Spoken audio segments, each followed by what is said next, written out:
Let's bring in Shannon Bream, Fox News Sunday anchor, Fox News chief legal correspondent. Good afternoon, Shannon. What's this look like? So, Brett, good to see you. And you had the words there, lame duck. These big proposals that President Biden seems ready to float out there would take a very heavy lift. And some argue would have to be a constitutional amendment. We know the makeup of the House and the Senate. Not going to happen based on who they have there now. But it gives Democrats something interesting to add to the campaign trail conversation. We now wait to see whether Vice President Harris, nearly officially the nominee when she gets there, will she pick up this idea as well of term limits, of an enforceable ethics code? You've got Justice Kagan out there in a speech this week saying, listen, we have a great set of ethics codes, but the knock on this is that maybe there's not an enforcement mechanism. And she'd be open to the idea of some lower court judges chosen by the Chief Justice to be the ones to enforce this. So, Shannon, are there other justices that are piping up on this? No, but remember last year when Democrats started to put a lot of pressure on the court publicly and privately, and Senator Dick Durbin and the Senate Judiciary Committee had said to the Chief Justice, we want you to come over here. We want you to testify. We want you to have meetings and do this kind of stuff. And the chief was like, thanks, but no thanks. And also sent along this letter that was signed by all 9 justices saying, we do have an ethics code. This is the framework. And we all sign on that we think it is good and right and just and that we can police ourselves. Now, so to hear Justice Kagan say something that, OK, maybe we need an outside body enforcing this, she's the only one I've heard say that publicly. Mm-hmm. You know, it's interesting also that as a political issue, it seems that Democrats want to kind of run against the Supreme Court, and that maybe by President Biden saying this, that this is what he wants to do, it enables Vice President Harris to take that as an issue into the convention and beyond.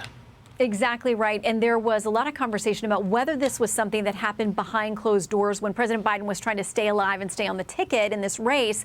Politically, was this a conversation he had with progressives? Because there's been this push from the left wing of his party to pack the court or to term limit the court, those kinds of things. So there was a conversation about, was this a concession to them? Well, now that he has officially left the ticket, we will wait to see whether the vice president tacks this onto her campaign proposals. We know that the court has had some trouble in public polling, and folks seem open to these ideas. But again, it is a very heavy lift to change the Constitution or to get this legislation passed. Yeah, I mean, because you look at the narrow lead for Democrats in the Senate, and they're trailing, obviously, in the House in the majority control. They would have to be a big switch, a big shift in seats to be able to do something like this, a heavy lift. Exactly, because right now they're all leaving for a few weeks. Senate will be in a little bit next week, and then they're gone. So it's kind of a sort of forget about it before this election. But as you said, maybe it's a campaign talking point now. But right, I mean, Democrats are worried about losing the Senate. They're feeling more optimistic about down ballot now that President Biden is off the ticket. But you'd really have to take control of both of the House and Senate to get something this big moving. And Fox News Sunday this weekend, you've got who? We've got Pete Buttigieg with us. He's on the Veep Stakes short list. So what does he have to say about Vice President Harris's record? How would he defend it? Is he being vetted? And also Ron Johnson, as we do, senator out of Wisconsin. We'll have some new polls coming out, including Wisconsin. And also, where are we on the shooting investigations, too? Yeah, you've got the possible VP running mates, and we'll put up these graphics. You've got Senator Mark Kelly, Governor Josh Shapiro of Pennsylvania, Governor Roy Cooper of North Carolina, your guest on Sunday, the Transportation Secretary, Governor Andy Beshear in Kentucky, and Governor Tim Walz of Minnesota. It seems like that list is the going list, and there's probably going to be a decision pretty soon.